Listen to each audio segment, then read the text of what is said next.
और सेवानिवृत्ति के बाद सम्मानजनक जीवन सुनिश्चित करने के लिए 7,500 रुपए की न्यूनतम पेंशन जो है वो आवश्यक है।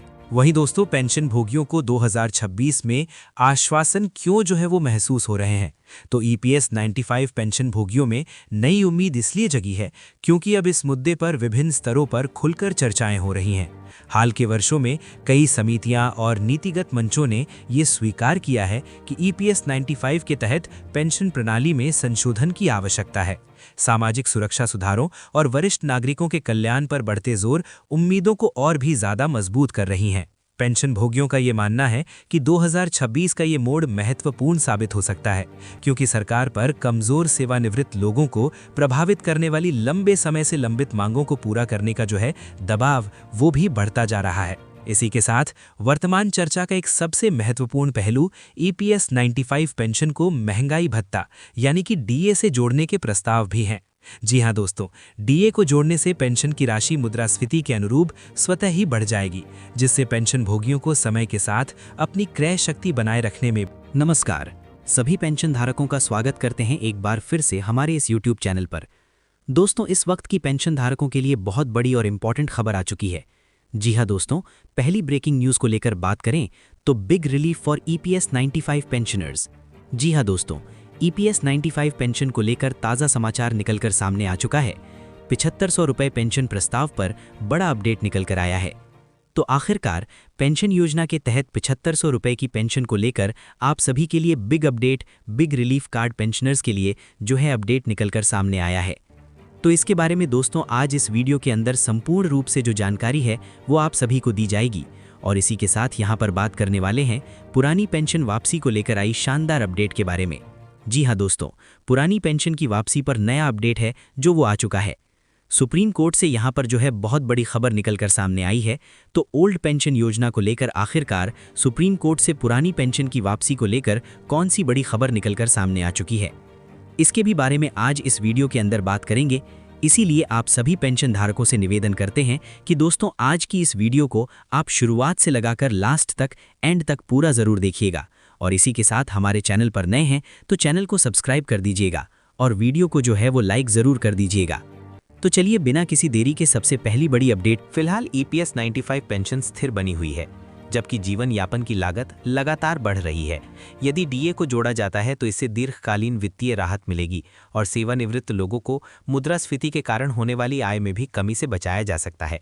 इसी के साथ ईपीएस 95 पेंशन प्रस्ताव की वर्तमान स्थिति को लेकर बात करें तो अभी तक ना तो 7500 रुपये की न्यूनतम पेंशन और ना ही महंगाई भत्ते को आधिकारिक मंजूरी मिली है। हालांकि कई रिपोर्ट में पता चलता है कि प्रस्ताव पर सक्रिय रूप से विचार किया जा रहा है। पेंशन भोगी समूहों ने अधिकारियों को ज्ञापन और अभ्यावेदन सौंपकर त्वरित कार्रवाई की मांग की है। हालांकि केवल चर्चा से क्रियान्वयन की गारंटी नहीं मिलती, लेकिन पेंशन भोगियों और नीति निर्माताओं के बीच निरंतर संवाद से इस मुद्दे को राष्ट्रीय स्तर पर जीवित और प्रशासनिक बनाए भी रखा है।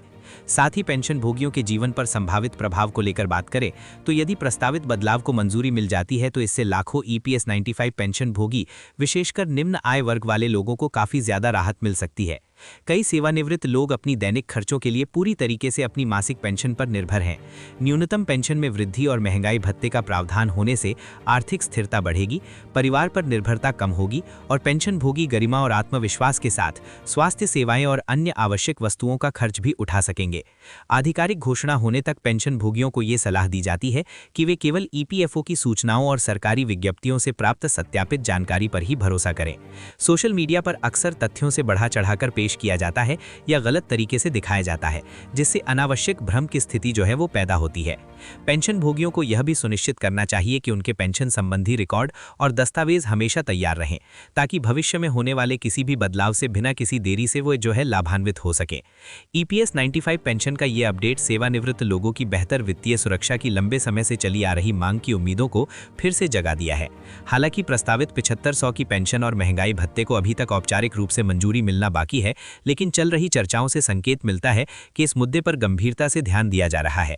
यदि ये सुधार लागू होते हैं तो वर्षों से राहत का इंतजार कर रहे पेंशन भोगियों के लिए यहाँ पर जीवन में उल्लेखनीय सुधार की स्थिति यहाँ पर जो है पैदा हो सकती है। इसी को लेकर अगली बड़ी खबर को लेकर बात करें तो पुरानी पेंशन बहाली की वापसी को लेकर बड़ा अपडेट आया है। पुरानी पेंशन की वापसी पर नया अपडेट, सुप्रीम कोर्ट से जुड़ी ताज़ा खबर। जी हाँ दोस्तों, पुरानी पेंशन योजना को लेकर साल 2000 की सबकी शुरुआत से ही फिर से चर्चा तेज हो चुकी है। लाखों सरकारी कर्मचारियों और पेंशन भोगियों की नजरें अब सुप्रीम कोर्ट की ताज़ा खबरों पर टिकी हुई हैं।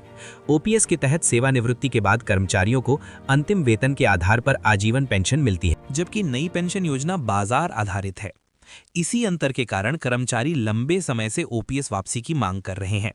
हाल ही में विभिन्न राज्य और कर्मचारी संगठनों की याचिका के चलते ये मामला फिर से सुर्खियों में आया है।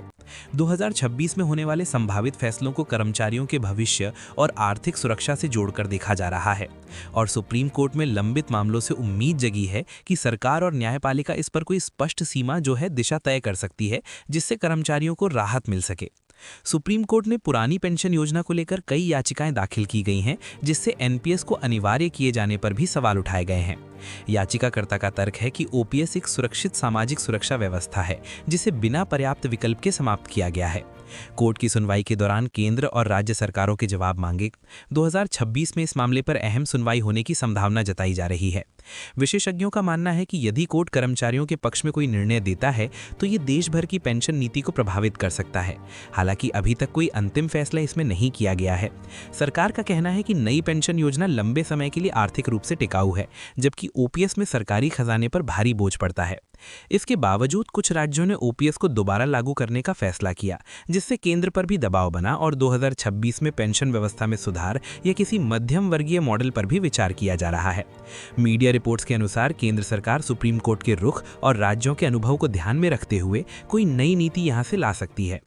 पुरानी पेंशन योजना की वापसी को लेकर कर्मचारी संगठनों ने देश भर में कई बार आंदोलन और धरना प्रदर्शन किए। इन आंदोलनों का मुख्य उद्देश्य ओपीएस को फिर से लागू करना और भविष्य की आर्थिक सुरक्षा को मजबूत करना था।